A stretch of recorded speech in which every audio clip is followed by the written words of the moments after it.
This is Southern Cross News with Joe Palmer. Good evening, everyone. A projected multi-million-dollar agreement is hoping to transform Hobart into a thriving Antarctic science mecca as part of a new city deal. The Prime Minister made a flying visit to Tasmania today in what opposition parties are calling a pre-election vote grab.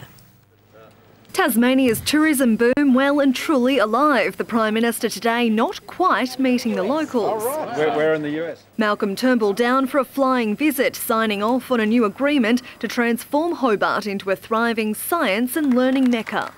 To make this the most important hub for Antarctic research in the world and so much more. The Antarctic Research Hub at Macquarie Point, one part of the projected master plan, relocating the University of Tasmania's STEM centre to the city and further public transport also featuring in the blueprint promise. The projects that are being considered are very substantial, but of course it's too early to say really what the total investment would be. An unfunded commitment, the opposition's labelling a vote grab. It's just a plan for a plan, there's no funding committed, and after 5 years of a federal Liberal government, you'd think they could do a lot better than this. Tasmania now the only state with 2 city deals as a state government looks to hold its majority in March. This city deal smells like politics. It smells like it doesn't have a lot of substance beneath it, and I hope I'm wrong. The PM tour turning out in Launceston, where its city deal includes a monetary pledge. And then here was where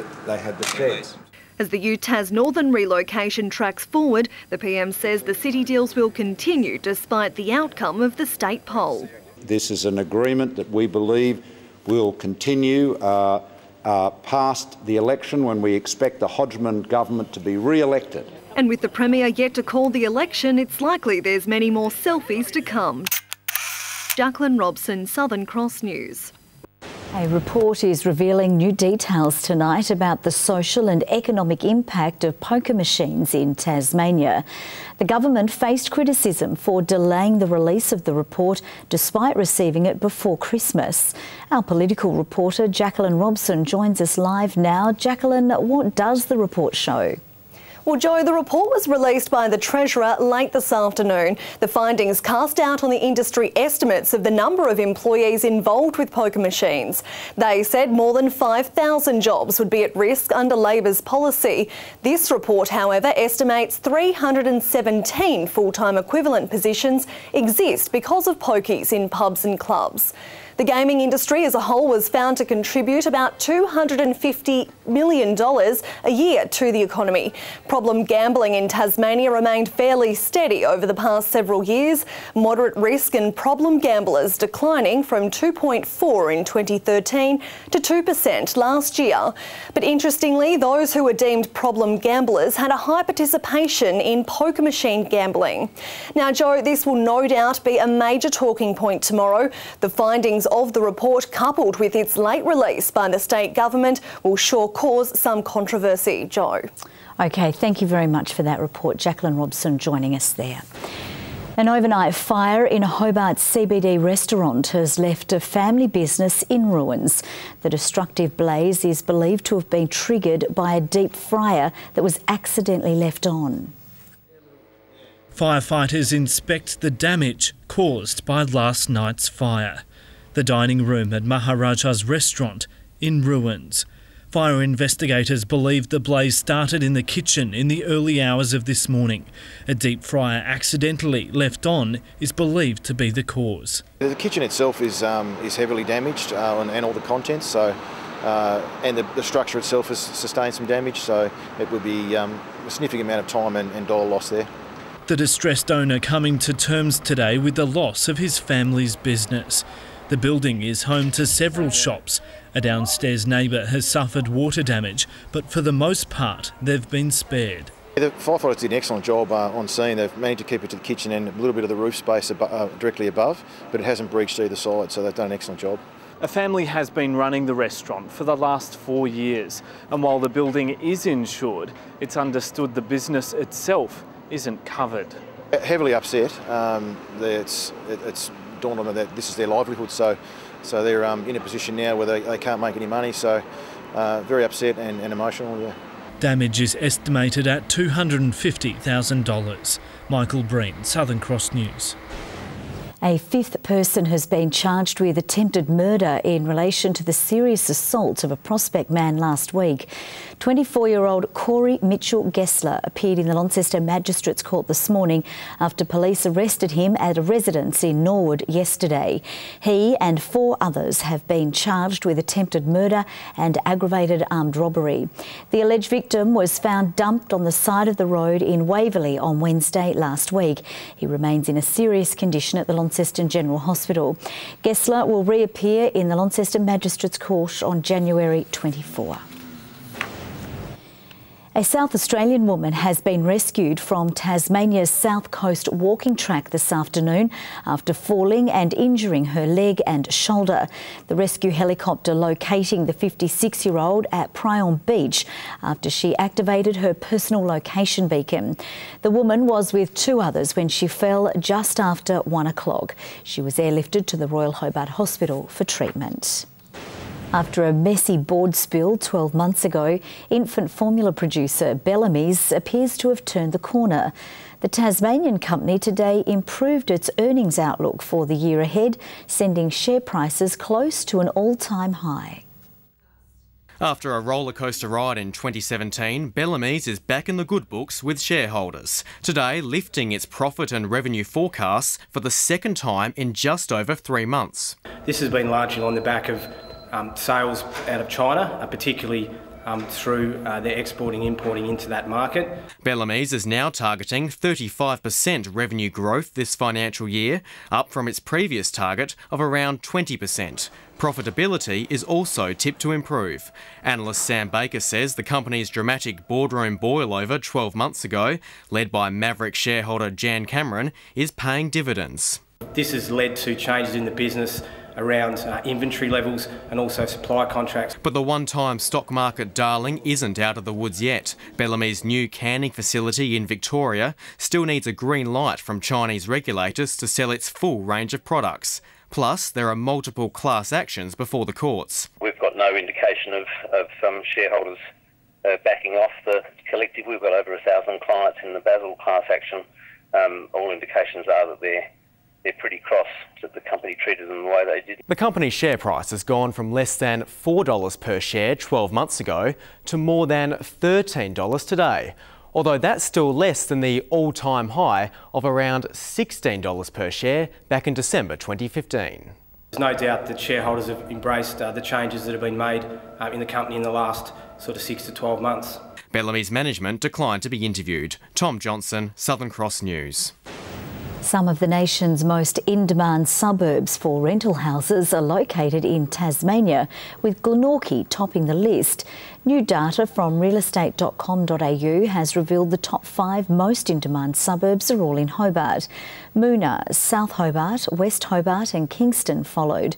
The national top 10 list features only Tasmanian and Victorian suburbs. The state also did well in the unit market, with Hobart taking out the number 1 spot.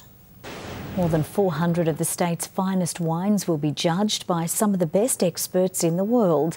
The annual Tasmanian Wine Show seeing close to 80 winemakers vying for 20 titles. It's no secret Tasmania produces some of the nation's most sought-after wines. Sparkling wine is probably one of the most exciting things that you do in Tasmania. There aren't many places on the mainland where you can produce sparkling wine as good as you can here. Judges from as far as Los Angeles scoring some of the state's best. The bar is raised every year, so the judges are expecting more each year, and in general, the quality is being delivered. But the 2016 Pinot Noir not performing as well as 2015. The 2016 Pinots were, it wasn't a strong vintage. There were some issues that we had there in 2016, so the Pinots of 2015 are shining bright.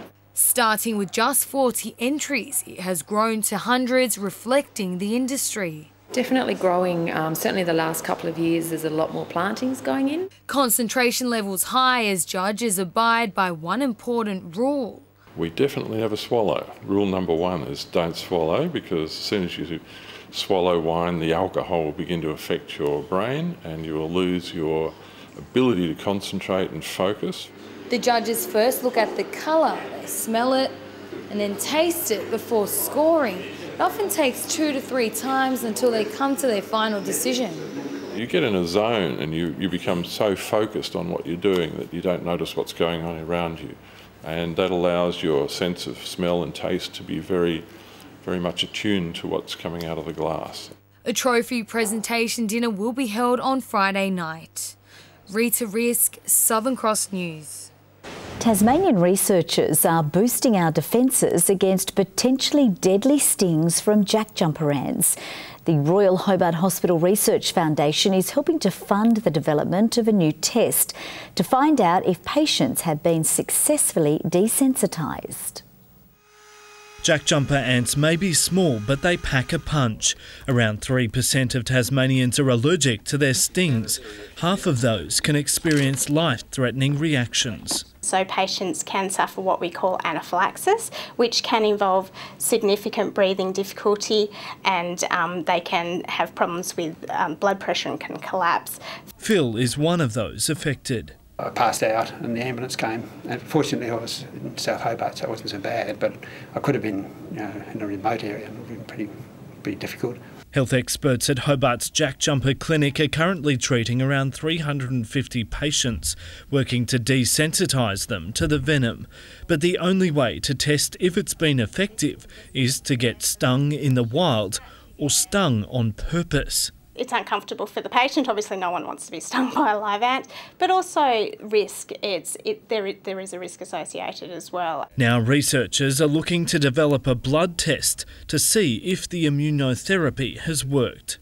It gives us a tool to decide whether the patient has been protected. The project is being helped by $10,000 worth of funding from the Royal Hobart Hospital Research Foundation. Michael Breen, Southern Cross News. A Hobart couple is more than $500,000 richer after winning Saturday night's Tats Lotto Division 1 prize. But they didn't realise until days later, with the entry not linked to a Tats card. The happy couple eventually coming forward to claim the $592,000 ticket at a news agency in North Hobart.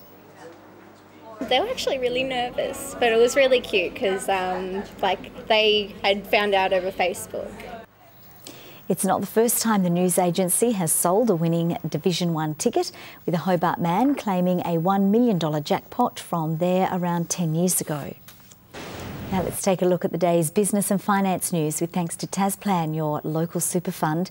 The Australian share market closed weaker, led into the red by retreating financial and energy stocks, while the Australian dollar continued its upward run towards 80 US cents. The ASX 200 index has dropped by 28.5 points.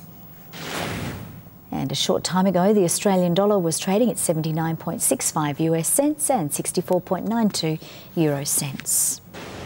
Hobart Hurricanes batsman Ben McDermott says belief is at an all-time high with the club right in the hunt for an inaugural Big Bash title. He was instrumental in the side's record 5th straight win against the Heat last night in front of an electric home crowd, while Darcy Short reached 465 runs for the tournament, surpassing Sean Marsh's record of 412 with 3 games still left to play.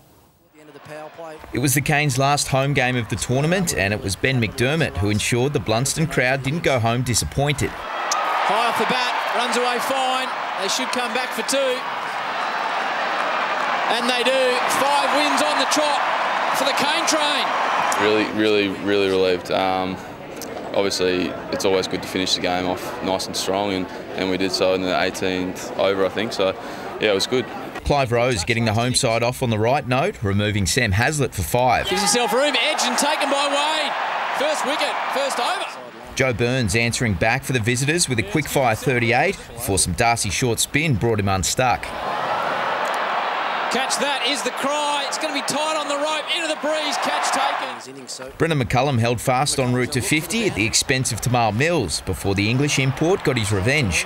Crowd favourite Jofra Archer cleaning up the Heat's bottom order. Steckity bowled. Archer loves it. Gets his second for the night.